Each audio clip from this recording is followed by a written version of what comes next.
Hello everyone. Last class में हम लोग question number 1 cash flow statement का बनाए थे। बनाते वक्त बहुत सारी चीजों को दिमाग में रखते हुए बनाना था। अब हम लोग को सम्स प्रैक्टिस करना है, तो धीरे धीरे उसको हम लोग कमांड करेंगे। आज हम लोग क्वेश्चन नंबर 2 और 3 दोनों का सॉल्यूशन मैच करेंगे। तो आइए क्वेश्चन नंबर 2 देखते हैं क्या लिखा हुआ है। From the following balance sheet of superstar limited and additional information as on 31st March 22 prepare cash flow statement. तो बच्चों ध्यान क्या देना है, करंट एसेट करंट लायबिलिटी छोड़कर बाकी सारे का लेजर बनाएंगे। लेकिन करंट एसेट में short term loans and advances और करंट लायबिलिटी में शॉर्ट टर्म बोरोइंग्स और provision for short term provision, इसका आपको लेजर बनाना है। इन लेजर का जो आउटकम होगा statement of profit and loss, वो ऑपरेटिंग एक्टिविटी में आएगा। और जो बैंक वाला होगा एसेट रिलेटेड हुआ तो इन्वेस्टिंग में आएगा, कैपिटल और लोन से रिलेटेड हुआ तो फाइनेंसिंग में आएगा। तो आइए क्वेश्चन नंबर 2 में देखते क्या क्या दिया हुआ है। शेयर कैपिटल दिया हुआ है 5 लाख से 7 लाख हो गया। रिजर्व्स एंड सरप्लस 2.5 लाख से 4,70,000 हो गया। लॉन्ग टर्म बोरोइंग्स 6 लाख से 4 लाख हो गया। ट्रेड पेबल दिया हुआ है। फिर property plant and equipment 5 lakh से 7 लाख हो गया। इंटेंजिबल एसेट 2.5 लाख से 1,70,000 हो गया। इन्वेंटरी ट्रेड रिसीवेबल और कैश एंड कैश इक्विवेलेंट दिया हुआ है। अब एक्सप्लेनेशन दिया हुआ है नोट्स टू अकाउंट्स में। इक्विटी शेयर कैपिटल है। रिजर्व्स एंड सरप्लस में surplus that is balance in statement of profit and loss है, तो इसका लेजर बनाते नहीं है। हम लोग इक्विटी शेयर कैपिटल लेजर बनाएंगे। 8% डिवेंचर है तो इस पे इंटरेस्ट अकाउंट भी बनेगा क्योंकि रेट दिया हुआ है। मशीनरी और गुडविल, तो कुल मिलाकर हम लोगों को इस क्वेश्चन में अभी तक जो दिख रहा है वो 5 लेजर बनाना है। एडिशनल इंफॉर्मेशन में डेप्रिसिएशन चार्ज बता रहा है, तो ये बहुत ही सिंपल सम है बच्चों, एकदम लल्लू सम है। तो आइए बना लेते हैं। 2 पेज का जगह छोड़ेंगे और नेक्स्ट 2 पेजेस में आपको वर्किंग्स बनाना है। तो आइए बना लेते हैं। 2 पेज का जगह छोड़कर वर्किंग नोट नंबर 1,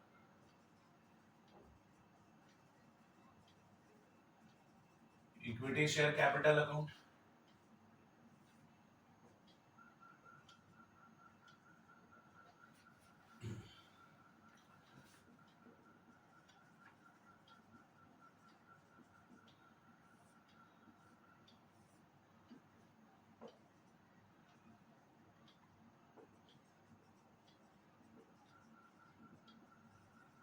इंटरेस्ट का हमेशा हिडन एडजस्टमेंट रहेगा, इसके लिए हमेशा केयरफुल रहोगे।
नॉर्मल फॉर्मेट लेना है, particular rupees particular rupees.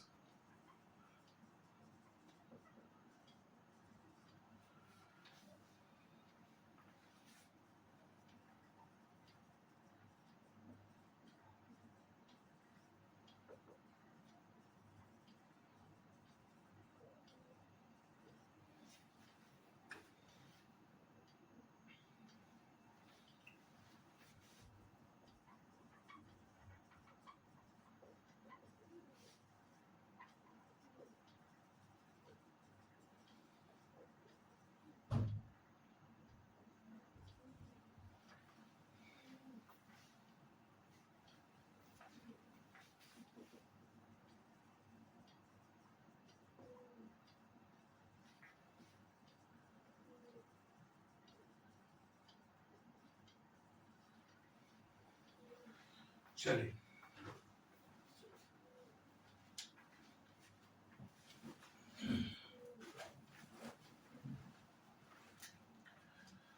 Equity share capital 5 lakh से 7 लाख हो गया, तो 2 लाख रुपए का क्या किए होंगे, रेस किए होंगे।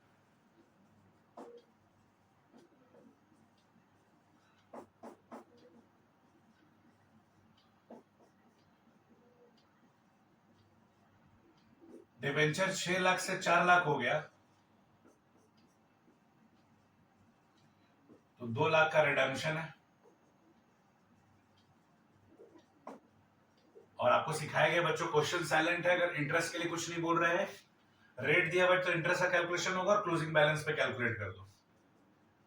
तो डिबेंचर लोन है, इस पे इंटरेस्ट आप पेमेंट करोगे।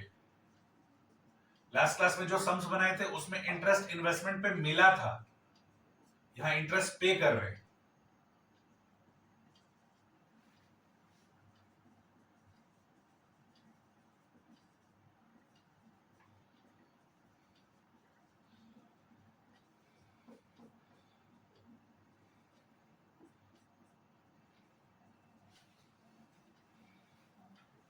मशीनरी 5 लाख से 7 लाख हो गया, उसमें एडिशनल इंफॉर्मेशन में आपको डेप्रिसिएशन बता रहा है 80,000 का।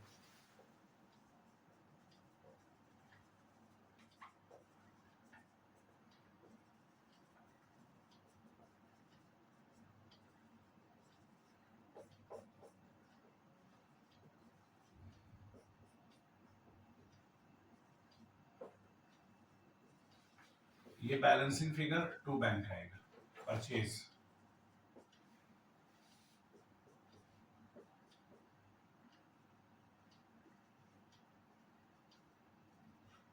और ये 80,000 का एमोटाइजेशन।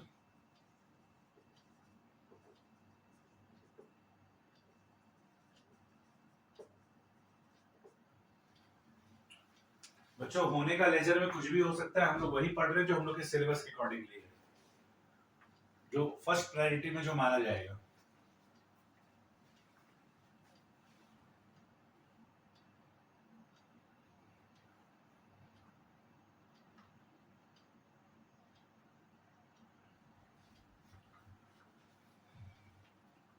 तो जल्दी से ये लेजर मैच कर लीजिए।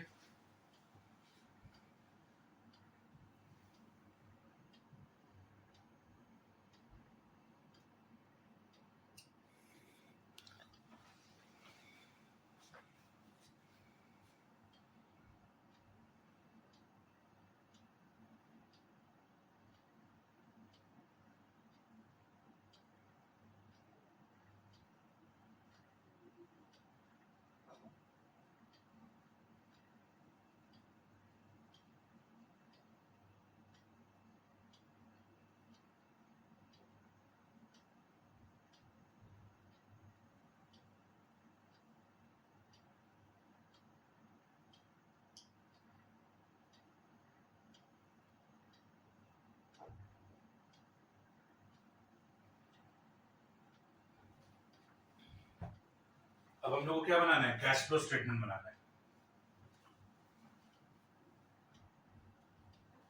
चलिए मिटा दिया जाए। अब जो स्टार्टिंग में 2 पेज का जगह छोड़े थे, we will start with operating activity। Operating activity में क्या आता है बच्चों, जितना भी लेजर बनाए हो इसमें जो statement of PL credit side में लिखे उसको ऐड बैक करना है, और जितना भी statement of PL debit side लिखे उसको लेस करना है। लेकिन उसमें से 3 आइटम को पहले छाट दो, उसको पहले एडजस्ट करेंगे। Transfer to reserve, provision for tax और डिविडेंड। इस क्वेश्चन में तीनों ही नहीं है। ट्रांसफर टू रिजर्व है ही नहीं, डिविडेंड है नहीं, टैक्स है ही नहीं। उसके बाद जो स्टेटमेंट ऑफ पीएल बचेगा उसको ऐड और लेस करेंगे। उसके बाद वो करंट एसेट करंट लायबिलिटी जिसका लेजर नहीं बना है उसको भी ऑपरेटिंग एक्टिविटी में कंसीडर करना है।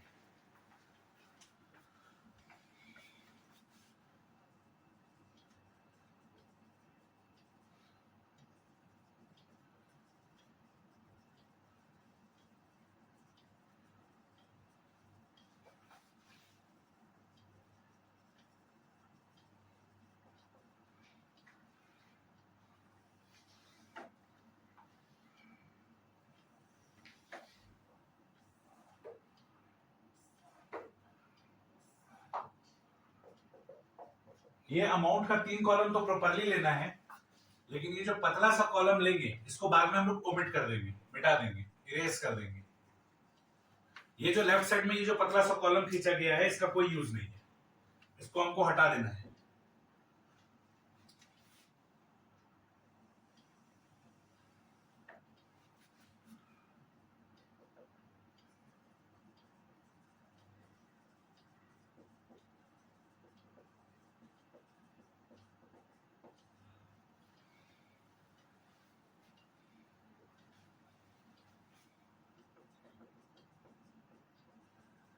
लिखेंगे difference between closing balance and opening balance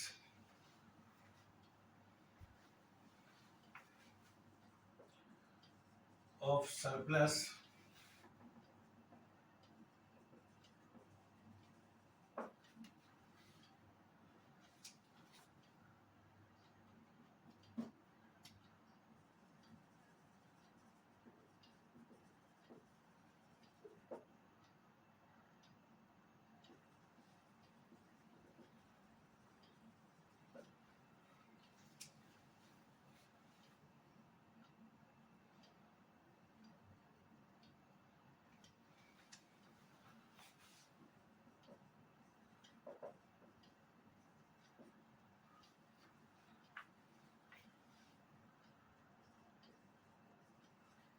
अब तीन चीज का ऐड और लेस पहले कर लेना है, तो दिया हुआ ही नहीं है तो क्या करोगे, छोड़ देंगे, कहां से ढूंढने जाएंगे जब दिया हुआ ही नहीं है तो।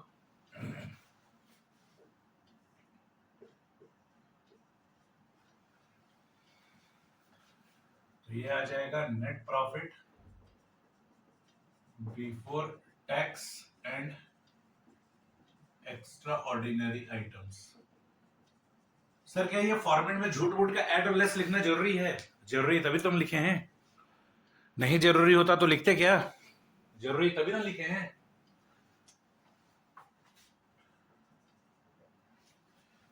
ऐड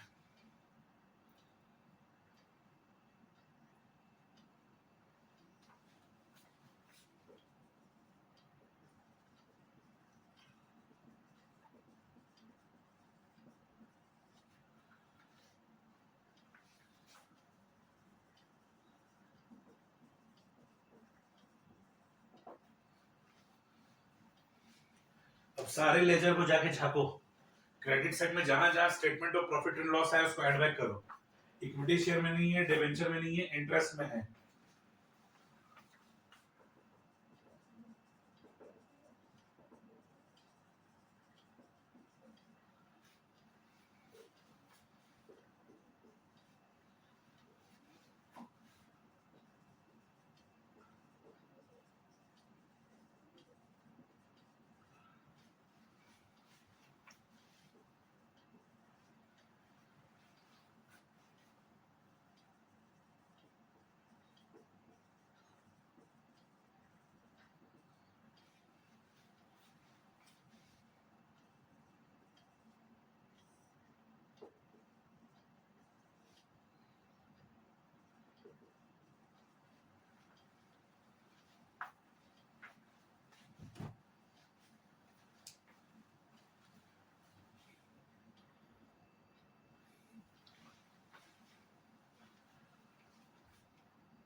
लेस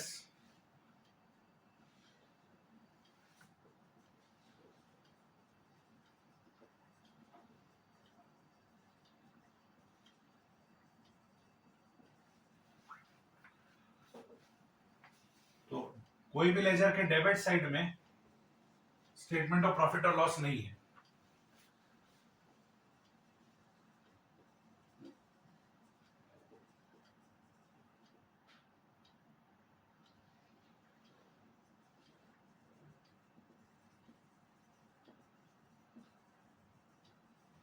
तो ये आ जाएगा operating profit before working capital changes.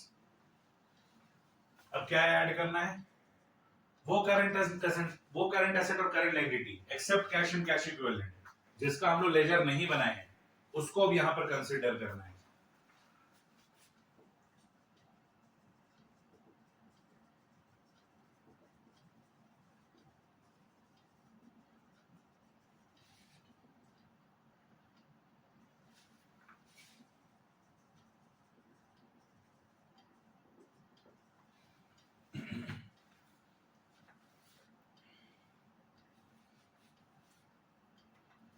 तो ये decrease in current asset and increase in current liability को ऐड किया जाए।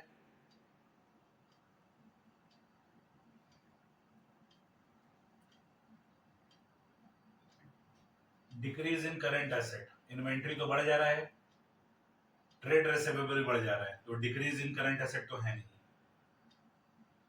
और इंक्रीज इन करंट लायबिलिटी, हाँ है, 6 लाख से 9 लाख हो रहा है ट्रेड पेबल। बच्चों यहां क्या फंडा बताया गया था, बड़ा अमाउंट माइनस छोटा amount. Operating profit before working capital changes के नीचे जब decrease in current asset increase in current liability को ऐड करते हैं और increase in current asset and decrease in current liability को लेस करते हैं, तो यहां पर जो फंडा रहेगा वो क्या रहेगा, बड़ा अमाउंट माइनस छोटा अमाउंट।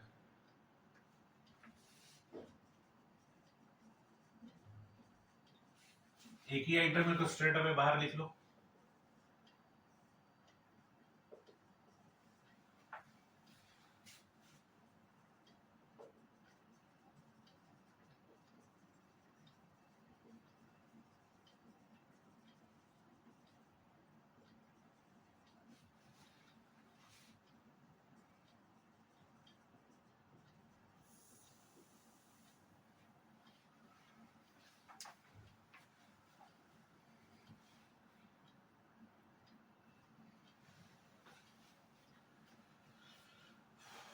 अब इंक्रीज इन करंट एसेट में क्या क्या है,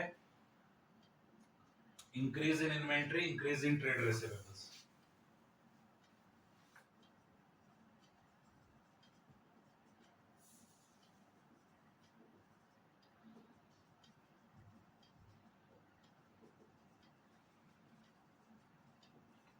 तो यहां पर वो करंट एसेट करंट लायबिलिटी को कंसीडर करना है जिसका लेजर नहीं बना है, और कैश एंड कैश इक्विवेलेंट को यहां इग्नोर करना है, वो तो लास्ट में आएगा।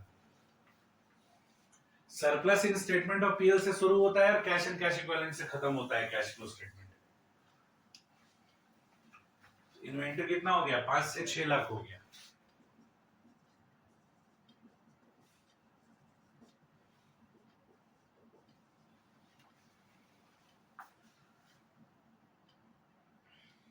ट्रेड रिसीवेबल 4 लाख से 6 लाख हो गया।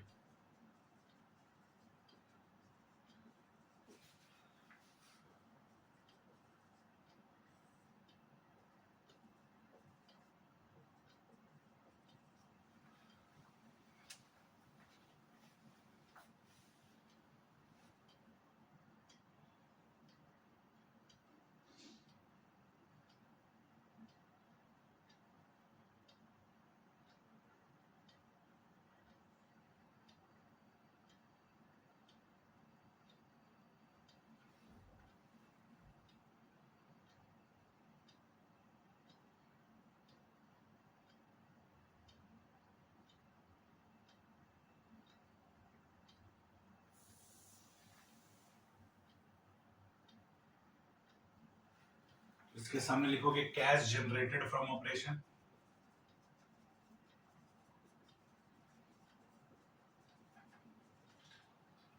चार लाख 12,000 के सामने, फिर लेस टैक्स पेड, वो तो है नहीं क्वेश्चन में।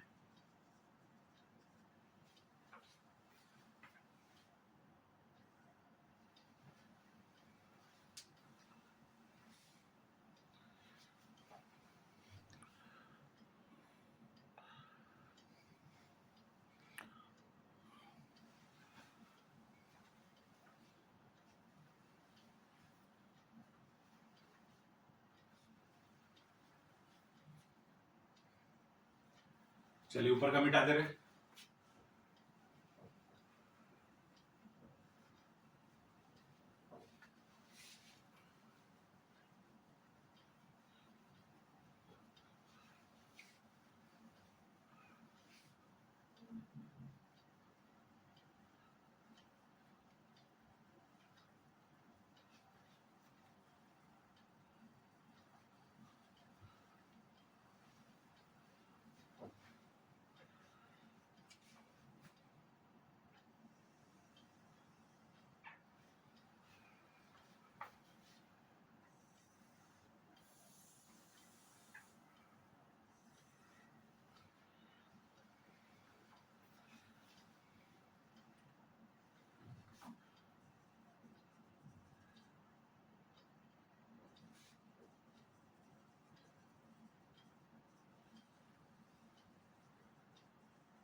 अब ये मेरा अमाउंट फाइनल अमाउंट है जो कि थर्ड कॉलम में जाएगा। पॉजिटिव है तो लिखेंगे cash flow from operating activity.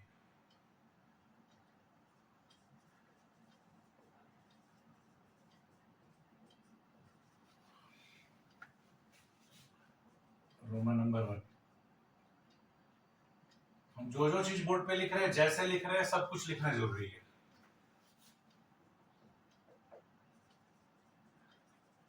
Cash flow from investing activity.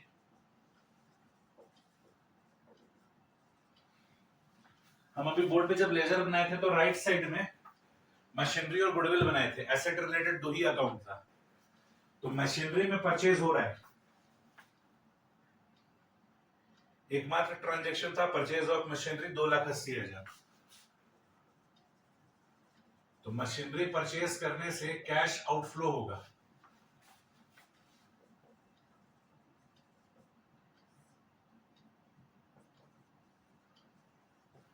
तो लिखेंगे कैश फ्लो इन्वेस्टिंग एक्टिविटी, लेकिन यहां नेगेटिव है, लिखेंगे used in.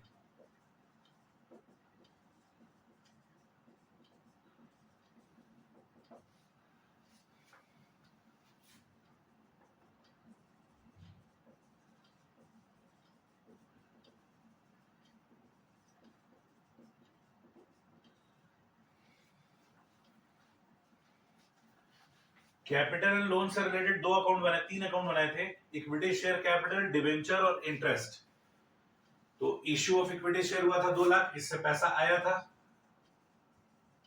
Working note number 1, working note number 2, working note number 3।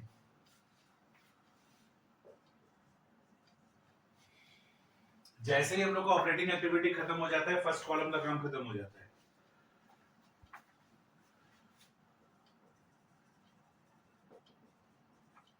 Redemption of 8% debenture, इससे तो पैसा गया होगा।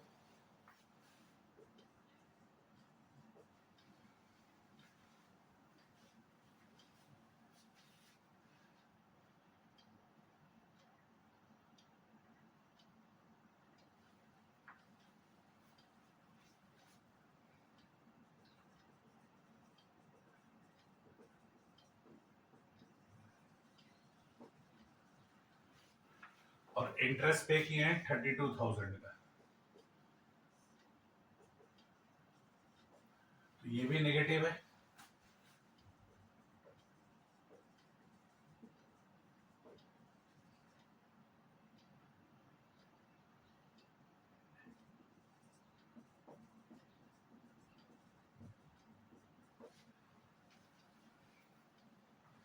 फटाफट फटाफट कॉपी करिए।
पॉजिटिव आ रहा है, net increase in cash and cash equivalents.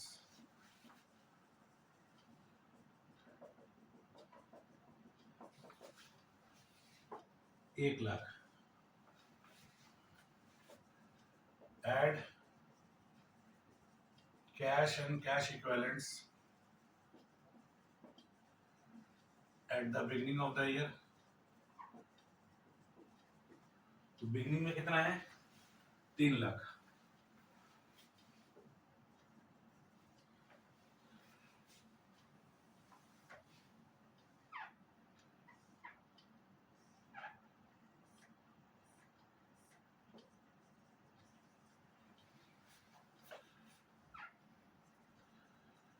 ये आएगा cash and cash equivalent at the end of the year, और क्वेश्चन में ही आंसर रहता है आपका। देखो opening cash and cash equivalent 3 lakh था और क्लोजिंग 4 लाख है, तो क्वेश्चन में ही आंसर दिया हुआ रहता है। तो that was very easy some.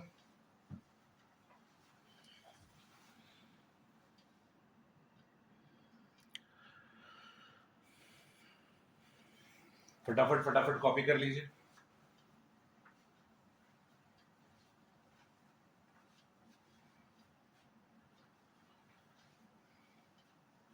I hope बच्चों आप लोग थोड़ा कंफर्टेबल जोन में जा रहे हो। 2 क्वेश्चन बनाए हैं, समझ में तो आ ही रहा है, ब्लैंक तो नहीं हो रहा होगा। लेजर्स का बहुत इंपॉर्टेंस है।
क्वेश्चन नंबर 3 आइएगा।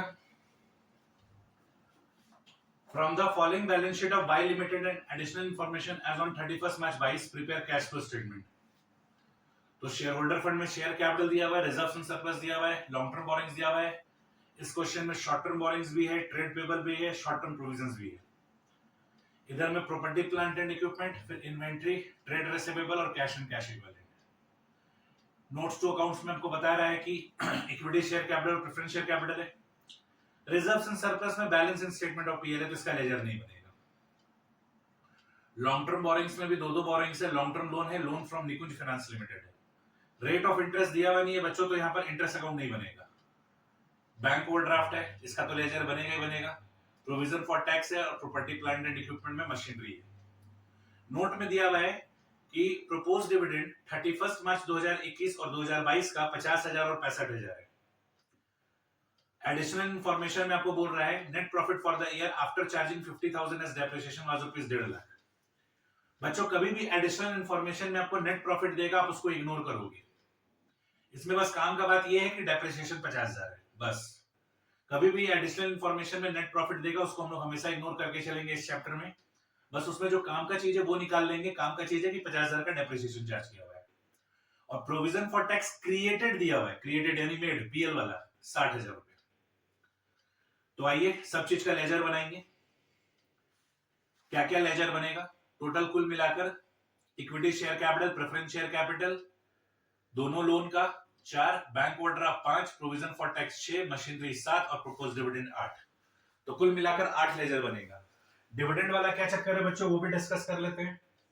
फिलहाल आप छोटा छोटा 2 पेज का जगह छोड़ेंगे और फिर नेक्स्ट टू पेजेस में क्या करेंगे, 8 लेजर बनेंगे। एक पेज में 4 लेजर काफी है।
चलिए फटाफट फटाफट फटाफट लेजर ले लीजिए।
एडिशनल इंफॉर्मेशन में बोल रहा है 50,000 रुपए का डेप्रिसिएशन है।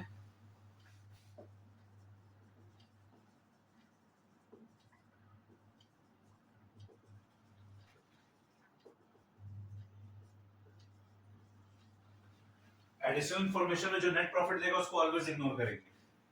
और प्रोविजन फॉर टैक्स क्रिएटेड दिया हुआ है 60,000।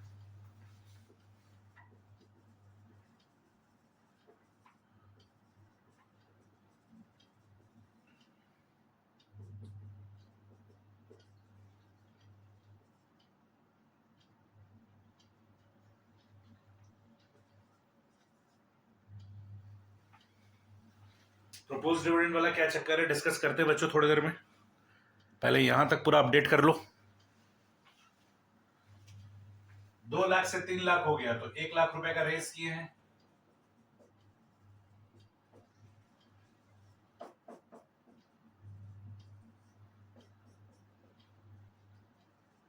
प्रेफरेंस शेयर कैपिटल 0 से 1 लाख हो गया, यानी 1 लाख रुपए का प्रेफरेंस शेयर कैपिटल भी पैसा रेस किए हैं।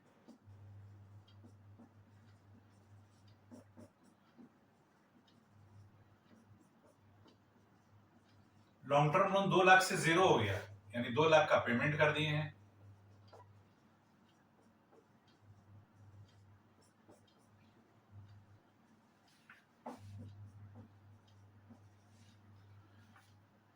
Loan from Nikunj finance limited, जैसे बजाज फाइनेंस, महिंद्रा फाइनेंस, ये सब होता है ना। अब क्वेश्चन में जनरली है ना, रियल लाइफ का नाम जनरली यूज नहीं किया जाता है, ठीक है। जनरली बुक में रियल लाइफ में जो फाइनेंशियल कंपनी होता है उसका नाम यूज नहीं किया जाता है, बहुत रेयर केस में यूज किया जाता है, because books are not authorised to use real life name, ठीक है। मान लो वो कंपनी केस ठोक देगी, मेरा नाम कैसे यूज किया, या फिर हमसे बिना परमिशन लिए मेरा नाम कैसे यूज किया, तो वो सब तरह का चक्कर हो जाता है। तो यहाँ पे बदला हुआ नाम लिखा हुआ है क्वेश्चन में, निकुंज फाइनेंस लिमिटेड। तो 20,000 से 1.5 लाख हो गया, 1,30,000 रुपए क्या किए, रेस किए और फर्दर लोन लिए।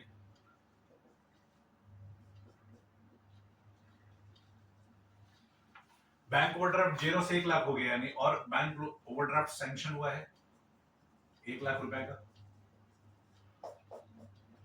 पहले मेरा बैंक ओवरड्राफ्ट नहीं था, अभी हम लिए होंगे।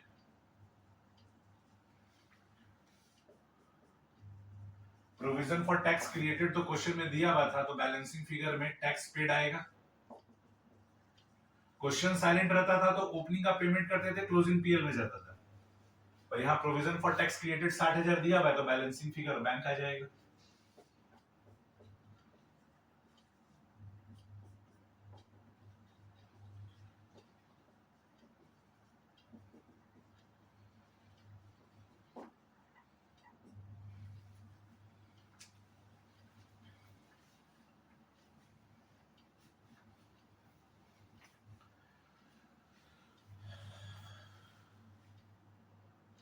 बच्चों एक बार लिखना बंद करो, फिर आराम से कॉपी कर लेना, कोई हड़बड़ी नहीं है, ठीक है। कॉपी कर लेना, कोई हड़बड़ी नहीं, बात को समझो।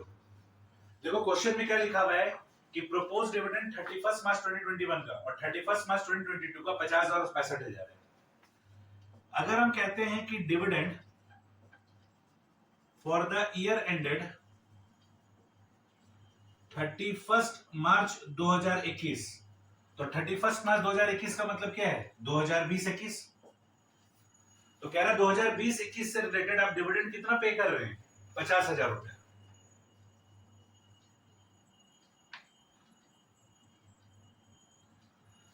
और dividend for the year ended 31 मार्च 2022 यानी 2021-22 कितना है, 65,000 रुपए क्वेश्चन में दिया हुआ है। अब ये क्या चक्कर है, अच्छे से समझो चीज को। बच्चों को एक बात बताओ, हम लोगों के क्वेश्चन के हिसाब से हम लोग का करंट ईयर क्या है, 2021-22। हम लोग कैश फ्लो स्टेटमेंट कब का बनाएंगे, 31 मार्च 2022 का बनाएंगे, यानी हम लोग कैश फ्लो स्टेटमेंट किस साल का बना रहे हैं, 21-22 का बना रहे हैं। तो हमारे लिए करंट ईयर क्या है, 21-22। अच्छा बच्चों को एक बात बताओ, 21-22 में जब हम लोग बिजनेस रन किए होंगे तो जो पैसा कमाए होंगे उस पैसे की कमाई में से शेयर होल्डर को डिविडेंड देना है। तो क्या हम 21-22 में कमाएंगे तो क्या 21-22 में डिविडेंड दे सकते हैं, हाँ दे सकते हैं। उसको बोला जाता है इंटरिम डिविडेंड। उसको क्या बोला जाता है, इंटरिम डिविडेंड। कभी कभी कंपनी बड़ी फॉर्म में रहती है, अच्छा खासा पैसा कमाती है, तो ड्यूरिंग द ईयर जिस ईयर पैसा कमा रही है बीच में अचानक से बोल देती है हम अपने शेयर होल्डर को इतना डिविडेंड बांटेंगे, उसको बोला जाता है इंटरिम डिविडेंड। वो बाद में आएगा, ठीक है, वो बाद में आएगा। अब क्या होता है कि जैसे साल खत्म हो जाता है और कंपनी क्या करती है, अपना प्रॉफिट एंड लॉस कैलकुलेट करती है कि हम ड्यूरिंग द ईयर टोटल कितना कमाए। तो बच्चों जैसे 21-22 खत्म होगा, तो 21-22 खत्म होने के बाद जब पीएल अकाउंट बनेगा, फायदे नुकसान कैलकुलेट होगा, और जब फायदे का पता चलेगा तो कंपनी क्या करेगी, डिविडेंड देगी। तो बच्चों 21-22 तो खत्म हो गया ना, 21-22 अगर खत्म हो गया तो उसका जो प्रॉफिट निकला है उसमें जो डिविडेंड बांटना है वो तो 22-23 में बटेगा। बच्चों कॉमन सेंस लगाओ। यहां प्रपोज डिविडेंड का मतलब क्या है, यहां कहने का मतलब यह है कि साल खत्म हुआ, हम अपने प्रॉफिट को डिटरमाइन किए और फिर हम अपने शेयर होल्डर को डिविडेंड दे रहे हैं। तो 21-22 जब पूरा साल खत्म हो जाएगा तब ना हम पीएल बना रहे हैं। तो 21-22 खत्म हुआ, हम पीएल बनाए, पीएल बनाने के बाद प्रॉफिट डिटरमाइन किया, प्रॉफिट डिटरमाइन करके फिर हम शेयर होल्डर को डिविडेंड दे रहे हैं। तो ये सारा का सारा काम तो 21-22 के खत्म होने के बाद हो रहा है। कब हो रहा है? 22-23 में हो रहा है। तो डिविडेंड का पेमेंट भी क्या हो रहा है? 22-23 हो रहा है। हम लोग बना रहे हैं कैश फ्लो स्टेटमेंट, और ये कैश बुक का एक्सटेंडेड वर्जन है। मतलब यहाँ कैश ट्रांजेक्शन को देखा जाता है, यहाँ कैश बेसिस ऑफ अकाउंटिंग होता है, यहाँ अक्रूवल बेसिस ऑफ अकाउंटिंग नहीं होता है। यहाँ पर क्या होता है? कैश बेसिस ऑफ अकाउंटिंग होता है। इसलिए तो आपको पढ़ाया गया था कि cash flow statement is an extended version of cash book. इसका मतलब क्या था कि यहाँ पर जो अकाउंटिंग होगा वो कैश फ्लो कैश बेसिस पे होगा, ना कि अक्रूवल बेसिस पे। तो कहने का मतलब ये है कि 21-22 में जो आप पैसा कमाए, तो 21-22 खत्म हो गया, तो फिर 22-23 में आप कैलकुलेट किए और डिविडेंड भी 22-23 में बटे। तो जब 21-22 का कमाई 22-23 में बटा, तो वो 22-23 के कैश फ्लो स्टेटमेंट में आएगा। 21-22 का जो कमाई है वो 22-23 में कैलकुलेट हुआ और डिविडेंड भी 22-23 में बटा, तो 22-23 के कैश फ्लो स्टेटमेंट में आएगा। और हम लोग कैश फ्लो स्टेटमेंट किसका बना रहे हैं? 21-22 का। तो कहने का मतलब क्या है बच्चों? कहने का मतलब ये है कि 2020-21 में ये जो डिविडेंड पे कर रहे हैं, ये कब पे कर रहे होंगे? ये है 2020-21 का, इसको पे कर रहे होंगे 21-22 में। देखो 2020-21 पहला वाला ध्यान दो नीचे में, जो डिविडेंड पहला वाला दिया हुआ है 31 मार्च 2021। आप 2020-21 में धंधा किए, बिजनेस किए, तो 20-21 खत्म होने के बाद यानी 21-22 में आप प्रॉफिट कैलकुलेट किए होंगे और फिर 21-22 में ही डिविडेंड बांटे होंगे। तो आउटफ्लो कब हुआ होगा कैश का? 21-22 में हुआ होगा, तो वो 21-22 के कैश फ्लो स्टेटमेंट में आना चाहिए। तो 2020-21 में ये जो डिविडेंड दिए हो, ये 21-22 के कैश फ्लो स्टेटमेंट में आएगा। और जो 2022 यानी 21-22 में पैसा कमाए हो, इसका कैलकुलेशन कब होगा? 22-23 में होगा। डिविडेंड भी 22-23 में बटेगा, तो ये 22-23 के कैश फ्लो स्टेटमेंट में आएगा, है कि नहीं? यही चीज हम आपको समझाना चाह रहे हैं कि हम 20-21 में जो पैसा कमाए होंगे उसका कैलकुलेशन 21-22 में होगा, क्योंकि साल खत्म होने के बाद आप पीएल कैलकुलेट करोगे, पीएल बनाओगे। तो 20-21 खत्म होने के बाद आप जब पीएल बना रहे हो तो यू आर इन 21-22, आप 21-22 में हो। तो जब 21-22 में आप प्रॉफिट डिटरमाइन किए, तो 21-22 में डिविडेंड आप क्या करोगे? पे करोगे। तो 21-22 में कैश फ्लो होगा, कैश आउटफ्लो होगा, तो वो 21-22 के कैश फ्लो स्टेटमेंट में आएगा। और जो 21-22 में कमाओगे वो 22-23 में होगा। यानी हम लोगों को सिंपली मानकर ये चलना है कि हम लोग जिस साल का कैश फ्लो स्टेटमेंट बना रहे होंगे उसके पिछले साल का जो डिविडेंड होगा वो इस साल आएगा। देख लो, हम लोग 21-22 का जो कैश फ्लो स्टेटमेंट बना रहे हैं, ठीक है, तो इसमें क्या आएगा? 20-21 का डिविडेंड आएगा। बच्चों कॉमन सेंस है, अच्छे से समझने की कोशिश करो। 20-21 में जो पैसा कमाए हैं उसका कैलकुलेशन कब हो रहा है? 21-22 में। डिविडेंड का बंटवारा भी कब होगा? 21-22 में। तो वो किसके कैश फ्लो में आएगा? 21-22 के, क्योंकि यहाँ कैश फ्लो क्या है? कैश बुक के बेसिस पे बनता है, यहाँ पे कैश बेसिस ऑफ अकाउंटिंग लगेगा। जिस समय जो भी कैश आउटफ्लो इनफ्लो हो रहा है वो उस समय रिकॉर्ड होगा। तो 20-21 का डिविडेंड का पेमेंट 21-22 में हो रहा है और हम लोग कैश फ्लो स्टेटमेंट 21-22 का बना रहे हैं, तो ये 50,000 को हम लोग रिकॉर्ड करेंगे।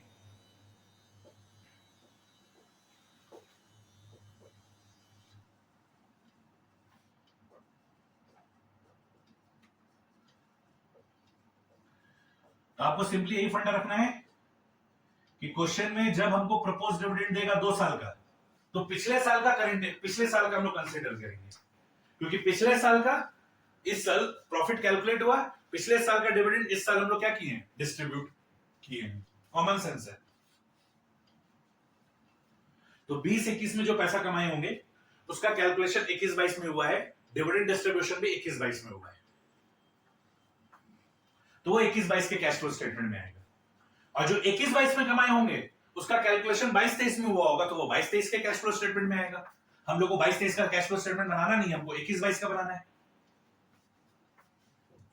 चलिए जल्दी से कॉपी कर लीजिए।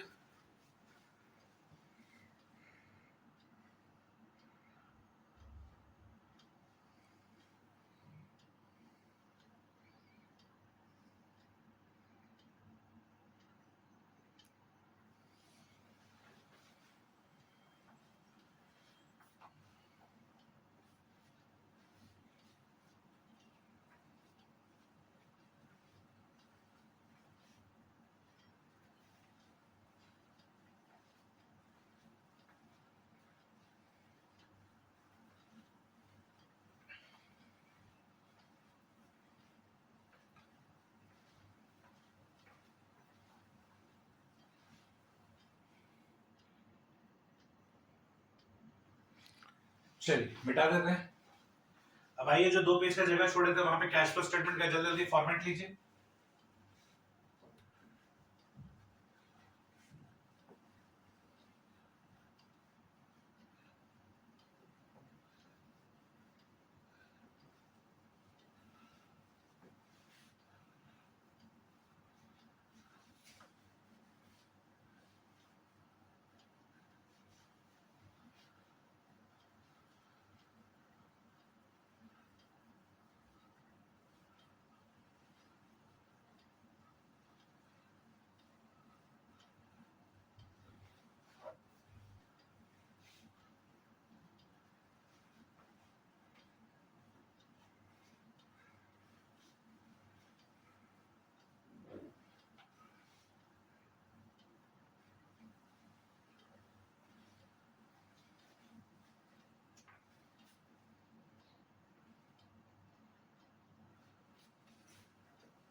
अब जो भी लेजर बनाए उसका जो statement of profit and loss है वो पहले यहां पर आके ऐड और लेस होगा, लेकिन 3 काम पहले करेंगे। जनरल रिजर्व इस क्वेश्चन में नहीं था, टैक्स और डिविडेंड ये दोनों था।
झाको सारा लेजर, इक्विटी शेयर कैपिटल में है नहीं, प्रेफरेंस शेयर कैपिटल में है नहीं, लॉन्ग टर्म लोन में है नहीं, लोन फ्रॉम निकुंज में है नहीं, बैंक ओवरड्राफ्ट में है नहीं, प्रोविजन फॉर टैक्स कर चुके, मशीनरी में है, डेप्रिसिएशन 50,000 का और डिविडेंड कर चुके, तो केवल एक ही सामान है। Depreciation on machinery 50,000। एक ही आइटम है तो आउटर कॉलम में लिख लो। फिर लेस करेंगे, non operating incomes to be deducted.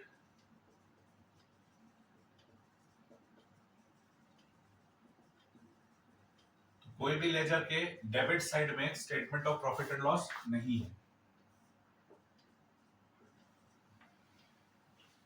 ये आएगा operating profit before working capital changes.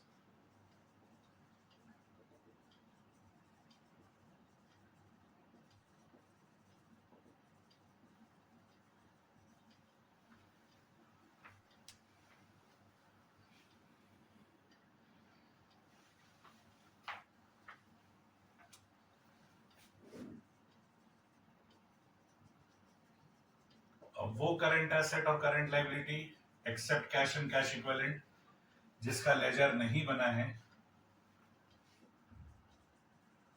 वो यहां आएगा। Decrease in current asset and increase in current liability से कैश इनफ्लो माना जाता है।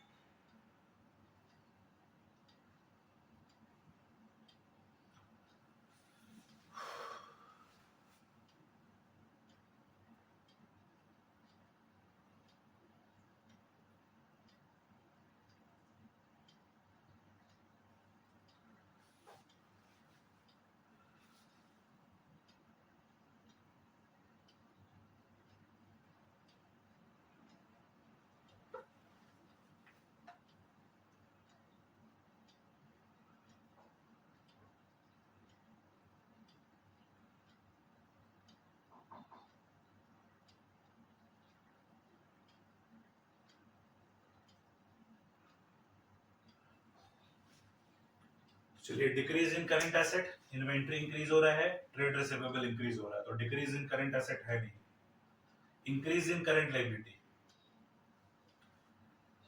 ट्रेड पेबल 50,000 से 70,000 हो गया।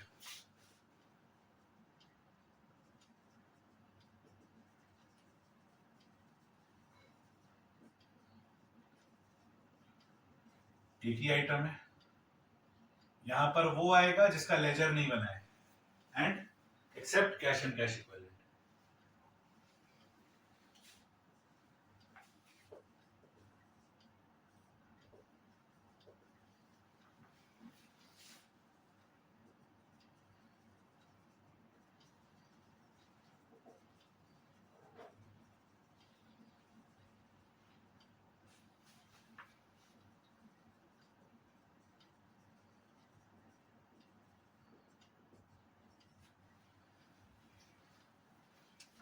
Increase in current asset and decrease in current liability को लेस करना है, तो इंक्रीज इन करंट एसेट में इंक्रीज इन इन्वेंट्री है,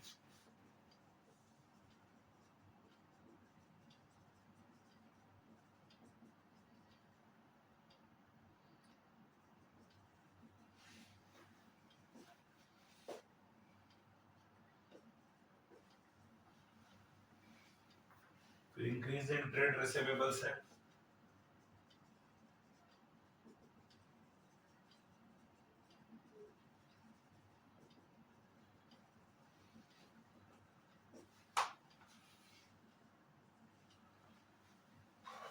कैश एंड कैश इक्विवेलेंट को इग्नोर करना है, और डिक्रीज इन करंट लायबिलिटी है नहीं, एक ही था, ट्रेड पेबल ले लिए।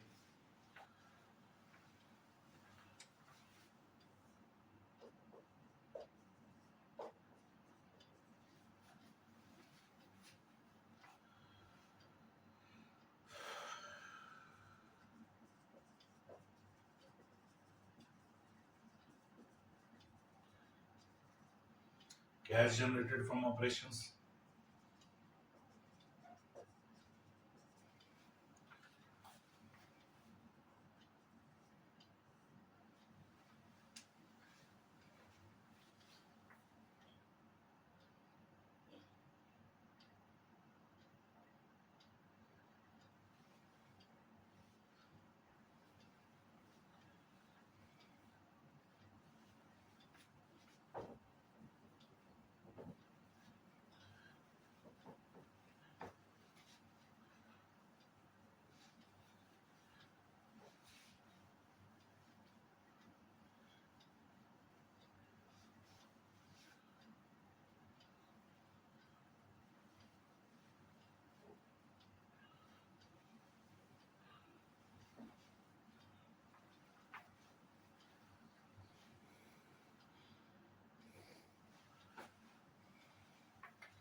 एसेट रिलेटेड तो केवल एक ही अकाउंट था,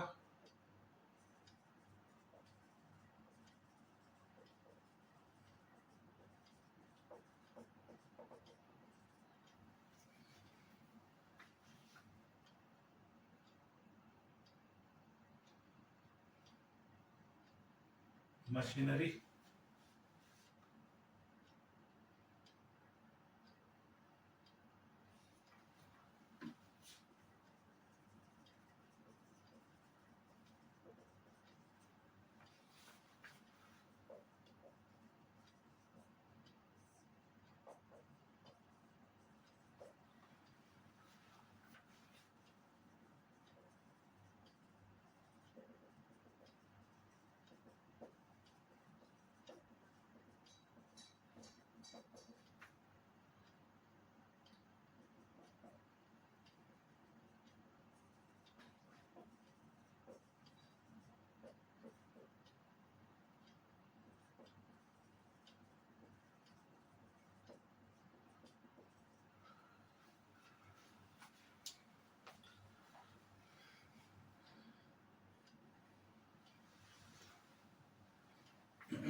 तो कैपिटल और लोन से रिलेटेड जो अकाउंट है, क्रेडिट में जो बाय बैंक है उसको ऐड कर दीजिए, डेबिट में जो टू बैंक है उसको लेस कर दीजिए।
नीचे वाला मिटाएंगे बच्चों, जल्दी जल्दी कॉपी करो।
अभी तीनों कॉलम जोड़ोगे तो पहली बार 50,000 नेगेटिव आ रहा है, ये हम लोग का क्वेश्चन नंबर 3 है और पहले जो 2 क्वेश्चन बनाए थे उसमें पॉजिटिव आ रहा था, हम लोग लिख रहे थे net increase in cash and cash equivalent, यहाँ नेगेटिव आ रहा है।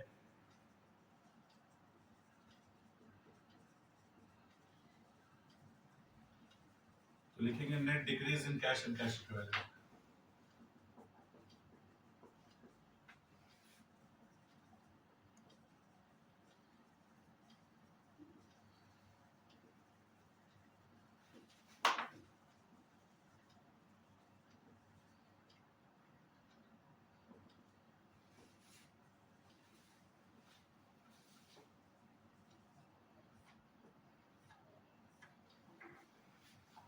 आप देख सकते हैं बैलेंस शीट में cash and cash equivalent opening में 50,000 दिया हुआ है, क्लोजिंग में 0 दिया हुआ है, और ये हम लोग रिकंसाइल कर लिए।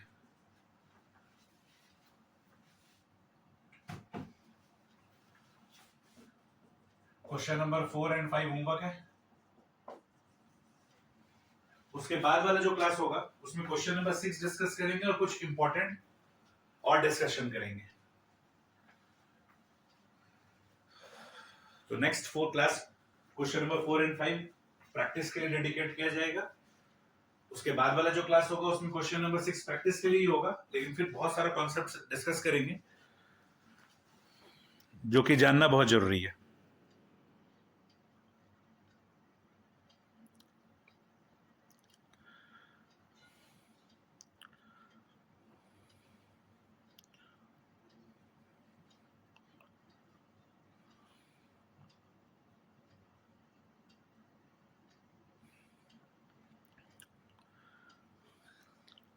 चलिए मिलते हैं नेक्स्ट क्लास में। Bye bye everyone.